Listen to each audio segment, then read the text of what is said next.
how do we know where the diseases are in the world? Okay, so you have a Zika outbreak, right? The question is, how do scientists know that that might happen? How would they predict? Can we do weather forecasting and that kind of forecasting, but for diseases instead of weather? The hard part is that technically, how do you solve that problem? He drilled that big, important question down to this very simple question is, can we use a mosquito as a sensor? You're listening to the Microsoft Research Podcast, a show that brings you closer to the cutting edge of technology research and the scientists behind it.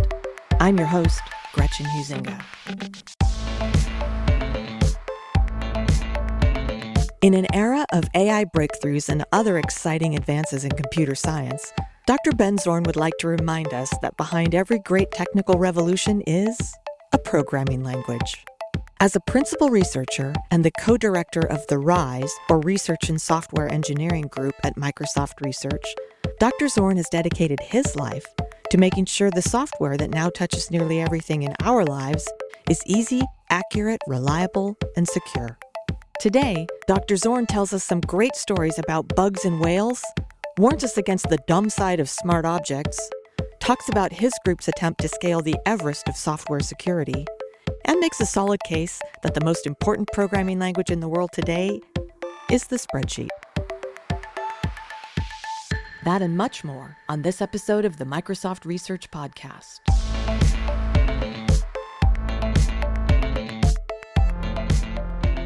So let's actually start by setting up the framework for what we're going to talk about today. Mm-hmm. What exactly do the London whale and a better mosquito trap have in common? So they seem very different. But in the end, I think if you think about the world that we're in now, software plays a key role in our lives, in everything we do. And so the thing that connects these is that they're fundamental challenges, big problems.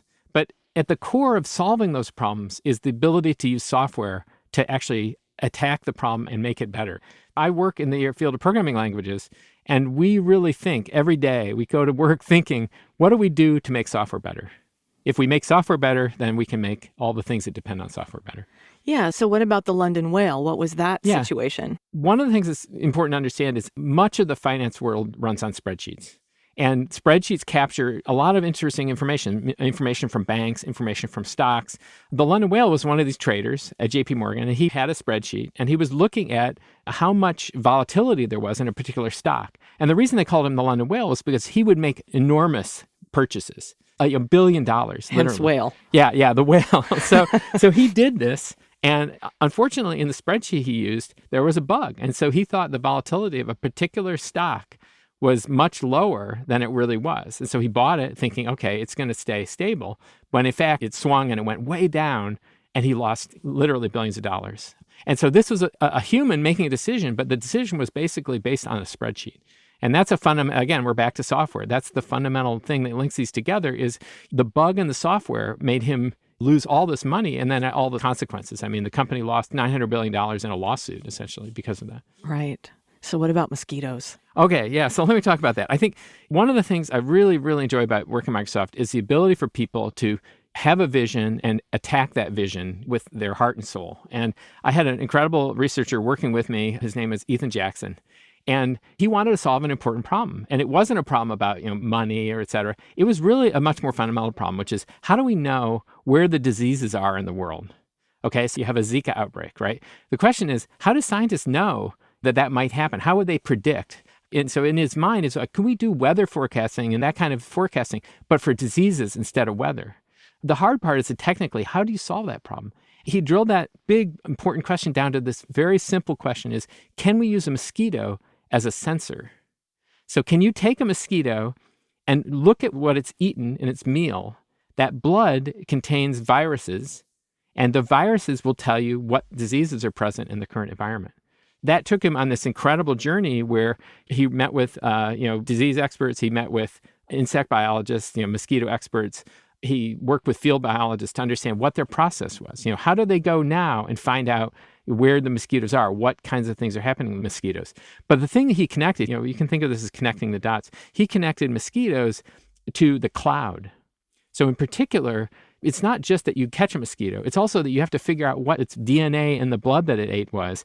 And that requires you to do gene sequencing, and it requires you to do it at scale. And so he built a trap. The project is called Premonition. The device that they created was a very, very specialized mosquito trap. And the idea is that when you catch things in the trap, you catch these very pristine mosquitoes, and then you sequence their DNA and you send that to the cloud. And in the cloud, you decide, what did this mosquito eat? Does it have Zika? Did the animal that it bit have Ebola? And with those answers, you can then say, well, in this region, we caught a mosquito that had Zika, or we caught a mosquito that had Ebola. And in the process of sort of asking this question and finding answers, he had to explore all kinds of interesting problems. In fact, he revolutionized the ability of field biologists to collect data about mosquitoes. This new trap, it tells you things like when this mosquito was caught. So now they can understand over the period of a day when certain types of species of mosquitoes come out. He knows the temperature. He knows the sort of environmental conditions around the behavior of the mosquitoes, which they'd never measured. Another thing he did, basically the mosquito trap leverages machine learning. So the trap itself is about 5 pounds. It has 64 individual cells. Each one has a door. Okay, and if a mosquito flies in, the trap can decide whether or not to close the door. So it can say, if that's a housefly, I'm not interested. Don't close the door. But if a mosquito flies in, he can then figure out, using machine learning, that insect was the type of mosquito he wanted, and he can catch it. This is like so amazing. It's too bad it's a podcast because no one can see my face right now. Well, and let me just say, this is not just some person in a lab having cool ideas. One of the things about this project is it's an incredible collaboration across Microsoft Research. So he worked with people in the hardware group. He worked with people doing gene sequencing. Actually, there's people in Microsoft Research that that have expertise in doing it fast, right? Which you absolutely need to do. So this was a collaboration within the lab, but it was also externally, because we don't have people that are insect specialists, right, or virology specialists. What was his specialty? So the amazing thing, his specialty is actually programming language formal methods. Oh my gosh. Awesome. So he had this vision, he built this thing, he executed on it. It was an end-to-end solution, and it showed that you can aspire to these kind of high impact capabilities, and we have this kind of environment here to really support that. I'm still thinking about how they could tell what the mosquito had for lunch. Because sure. I mean, it used to be just you spilled mustard on your tie, you could tell what you had for lunch. But Chet, you ate a hot dog.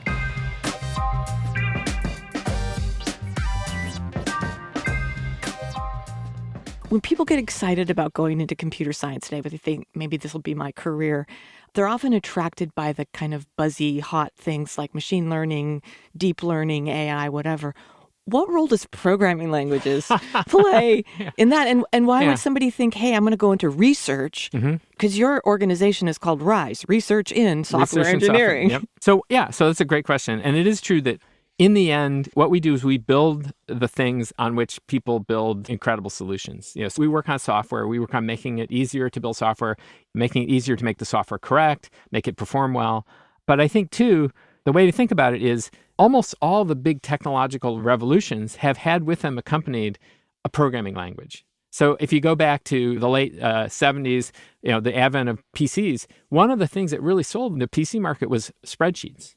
Yeah. And it transformed the financial industry, as we talked about. But those spreadsheets really redefined how business people thought about their business, how they thought about the future, how they planned and did the trends. And so I think at the core of programming languages, this ability to capture something that people want to do. So, for example, C++ was fundamental in the growth of object-oriented programming. Right. It was a way to make it so that everyone that wanted to do object-oriented programming could go to C++. There were mechanisms in there. There were sort of frameworks that were built on top, and they could start getting their job done. And the same thing with Java. If you want to do something on the web, Java was a language.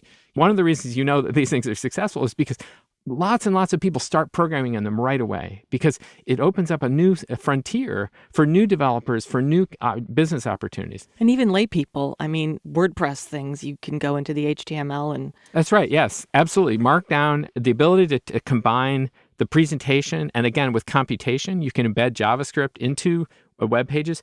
Yeah, JavaScript, again, a transformative technology, really enabled the whole Web 2.0, the sort of the ability to Sure. do apps embedded in browsers. And the other one, this is one that doesn't, I think, get nearly enough credit. Visual Basic transformed the PC industry in the sense that it made it, again, easy for people who didn't have the deep programming skills to put together applications in verticals and sell them and make a lot of money, because there was a need for those things. And the tooling, that sort of the language and the programming environment made it easy for people to do that. That's so interesting.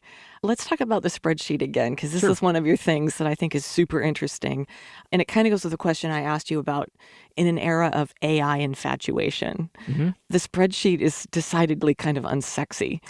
And Well, okay, so first of all, why is it important first to of all, program? we Like, talk wait about a minute, he says. programming languages and programming languages that have impact. And I have to say, there are hundreds of millions of spreadsheet users.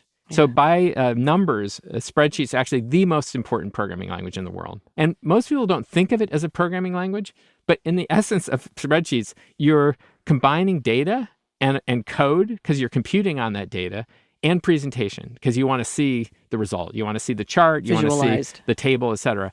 So the spreadsheets are brilliant in that it's very concrete. It's not like there's this abstract program and then you feed it some data. With a spreadsheet, you have the data right there and you have the computing right there. So that's why it's so accessible. But in the end, it is a program. And as such, you have bugs, which is one of the reasons that, say, the London whale happened. But I think it's important to understand that spreadsheets, because they're so successful, are really a mechanism for people who have questions about data. And more people want to answer questions about data. I mean, it's like if I have personal data, about my health, I'd like to be able to ask questions. I don't want to have to go to somebody to write a program to answer my question. I'd like to ask that question myself. Well, put it in a spreadsheet. If you want to figure out, can I retire now, right? You put your data into a spreadsheet.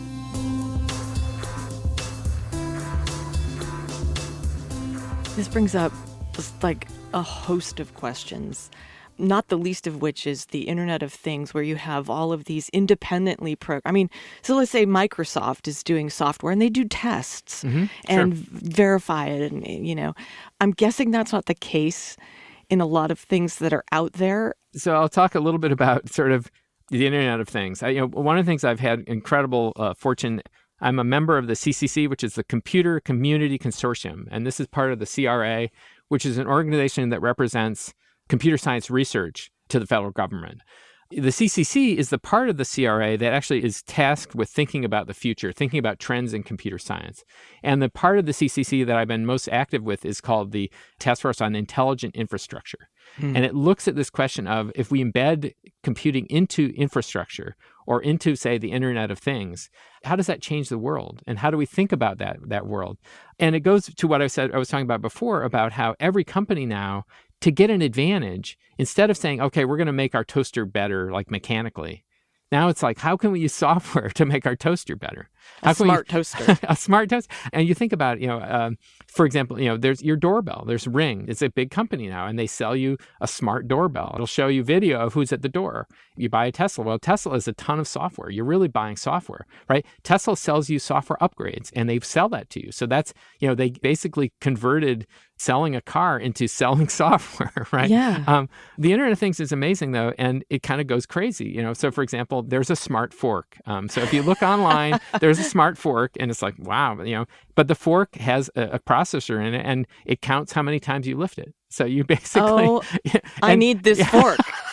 So here's the thing: is that smart objects, smart Internet of Things, they're relatively cheap. No one's going to pay $1,000 for a smart fork, right? They've got to get to market fast. Usually, they're built on a software stack, which is open source. But the biggest problem is the level of scrutiny that people pay attention to with these things in terms of, are they secure? What levels of care are made in creating that software? Moreover, who's the fork talking to? Right. I mean, are they saying, hey, Ben's password is...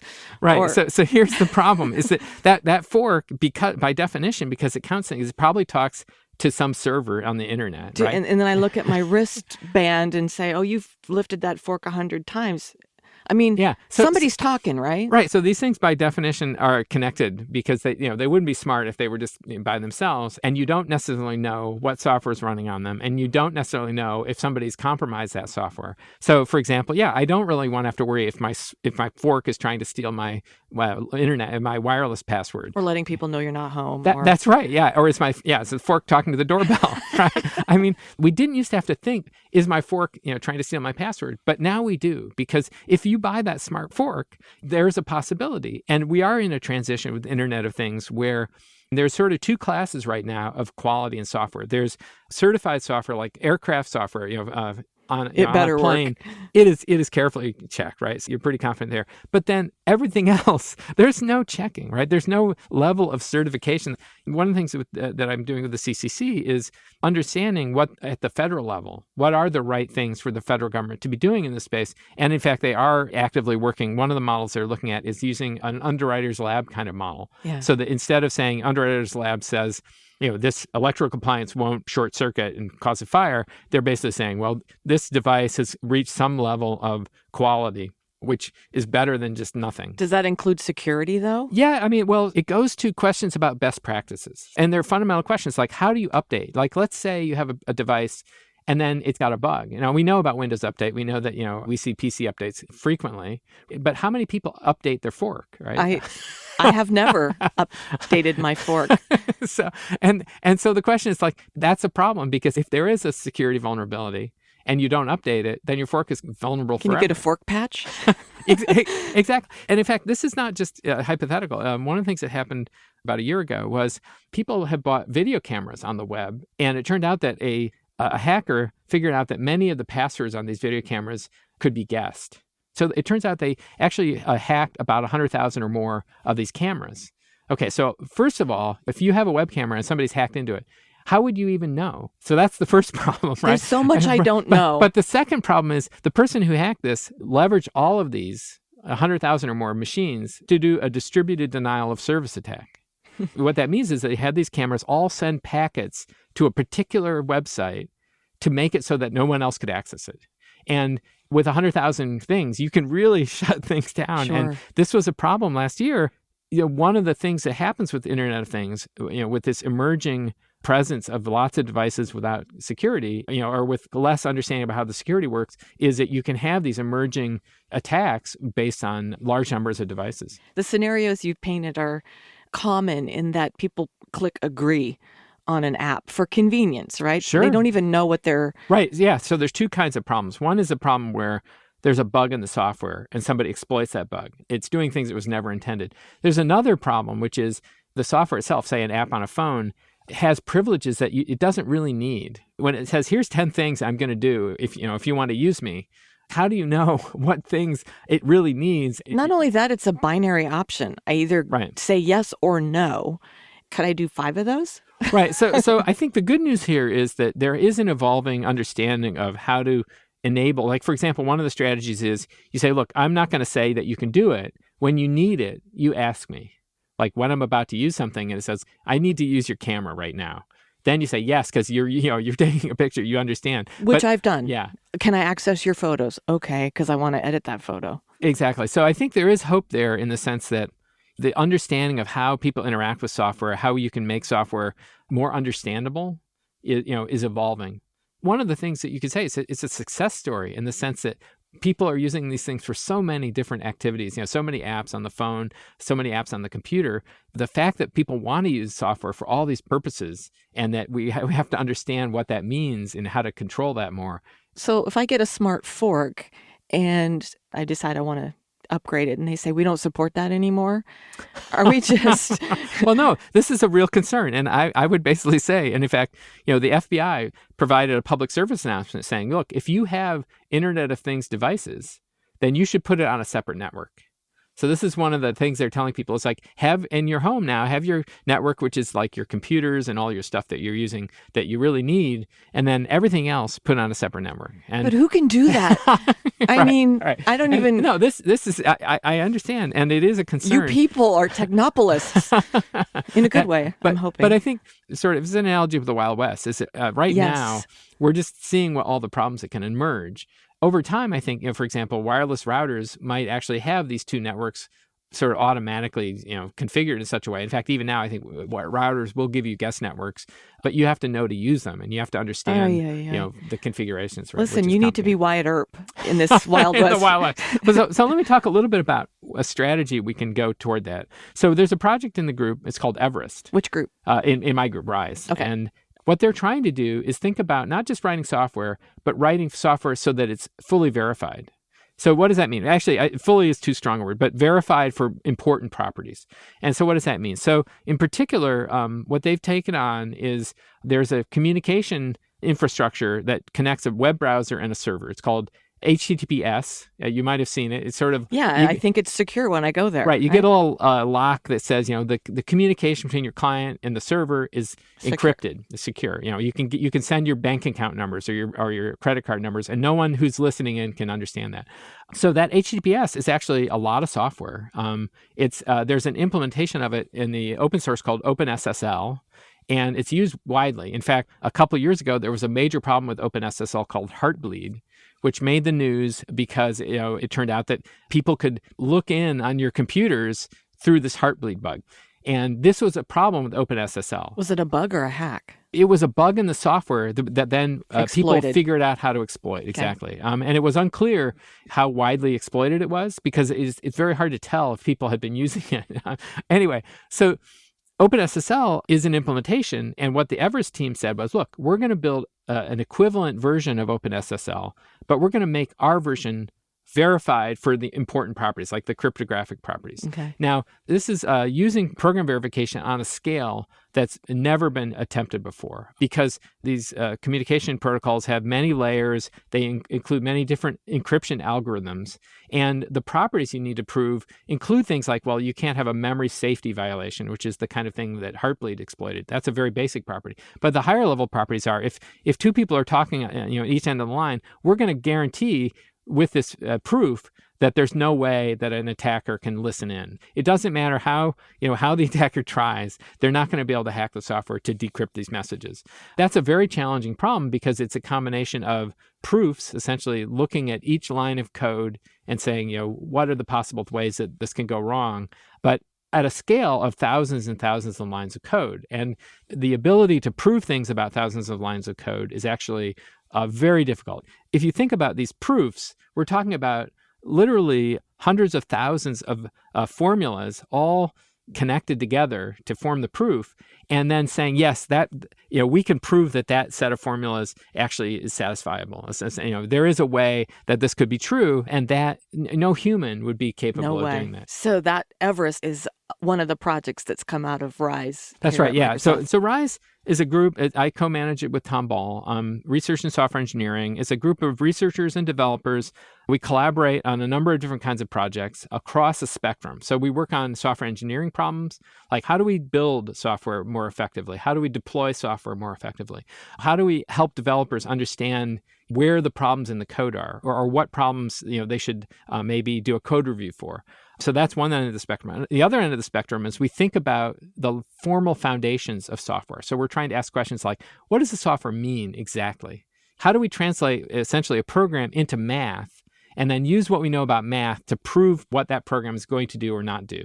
And unless you get that kind of level of understanding, we're going to be in a world where we do have these bugs. We do run into problems where somebody deploys software and things like OpenSSL, which is widely deployed. And it's a problem with devices because once it gets deployed on, say, routers, all of a sudden it's very hard to update, right? It's very hard to fix the bug. So what you really would like to do instead is verify the software before you deploy it, right? And that verification requires a deep understanding of what the software is, how to reason about it, how to prove things about it, and the tools. And one of the key things about Everest is it builds on top of a tool called Z3, which is a very, very powerful tool used not just by people in my group, but by people all over the world, thousands of citations to the work, where if you have a problem that you can specify as a sequence of constraints, like x is greater than 3, y is greater than 2, x plus y is less than 53, it will actually take that and then solve it. It'll say, here's a value for x and y that will make this thing true, or if it's not possible to make it true, it will say it's not satisfiable.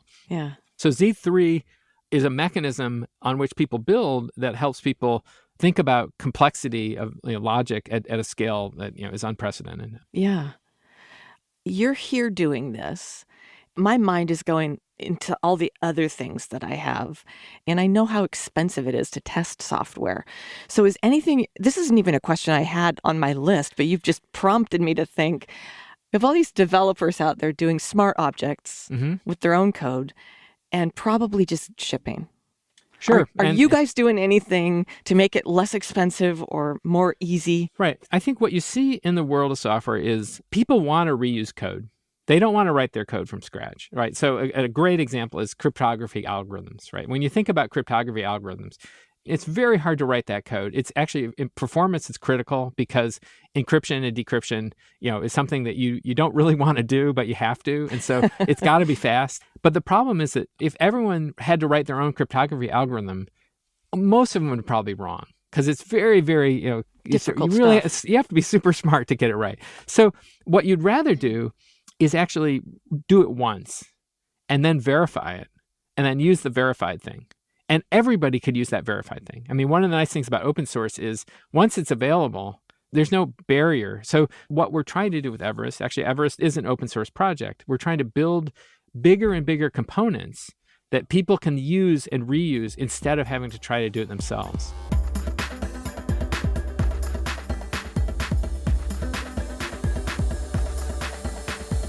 What are the unique challenges for software engineers now that maybe they didn't face 30 or 40 years ago? Wow. Great question. You think about a software developer in, say, 1990 or 1995, where they're thinking about building a desktop app. Like it's on the desktop, doesn't talk to anything. It's the UI, it's maybe the logic, et cetera. But you think about the developer's life now and how totally different it is. And one of the key things is you're building a service, right? You're not building something that sits on somebody's desktop. If it crashes, okay, that one version goes down, but everyone else's is fine, right? When you build a service, it's running 24/7. It's got to always work. And if it crashes, everyone, all your customers, all of a sudden don't have something. So the developer's life is much, much more complicated now. But it's also, the beauty of the service model is the kinds of things that you can do, with a service. It empowers, software dramatically. So it's harder for the developer. You've got all these new things to think about. There's the deployment process. How do I sort of, make sure that as I deploy it to more and more people, that it still has the right quality, et cetera. Yeah.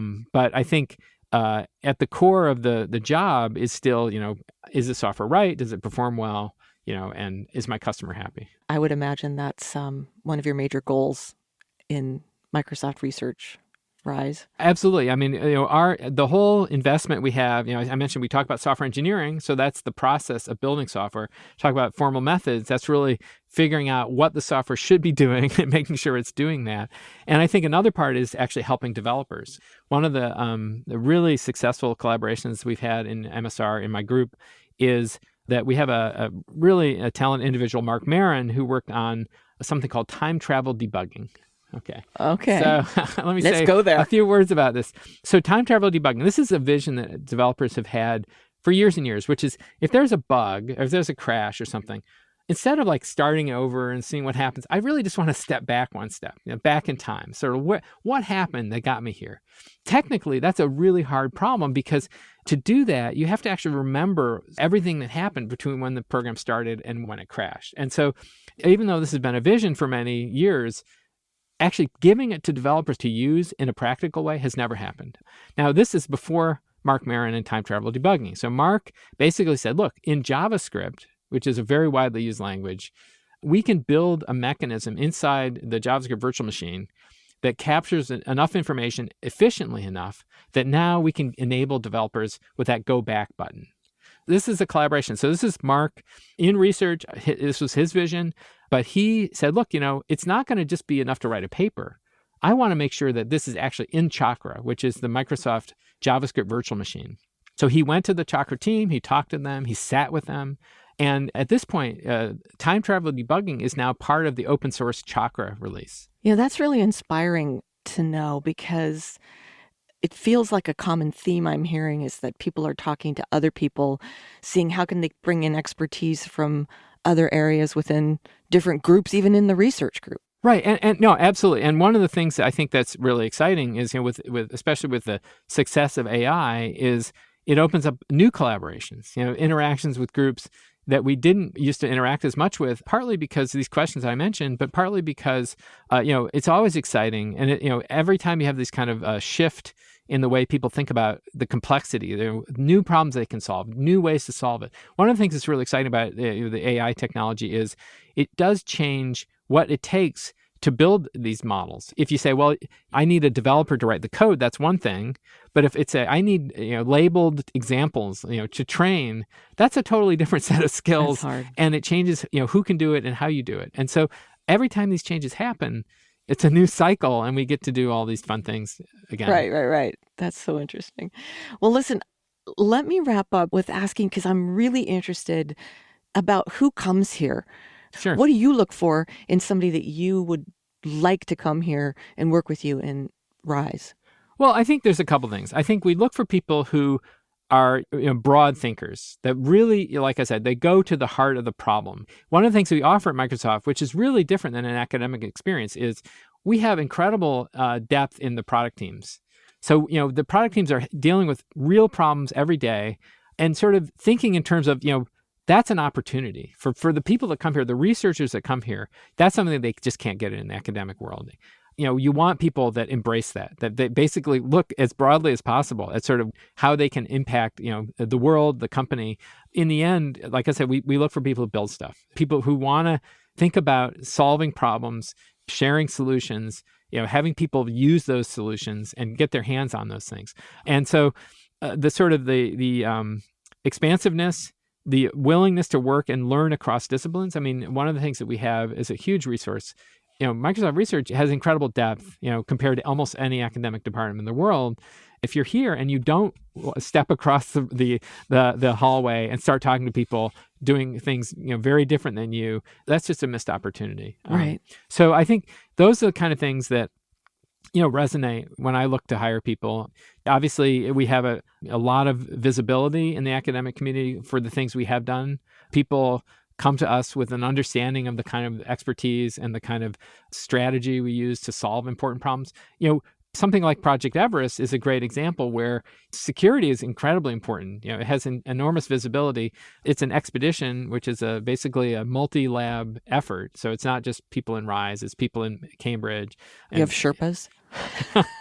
Yeah, right. So it's a team effort. But I think one of the things about that is it reflects an understanding this is such an important problem, and it's not just an important problem for Microsoft, it's an important problem for the world. And in fact, understanding how to do the process and understanding what tools are needed and, what can and can't be done, is really going to be very important for the whole software ecosystem in the next 10 years. The fun thing is that, every day is a new day. We get to have really exciting collaborations. It's a dream job. I mean, it's one of those things where working with the talented people that I work with every day is the best possible thing you could imagine. Ben Zorn, you're a rock star. To learn more about Dr. Ben Zorn and the wide, wild world of programming languages, visit Microsoft.com/research.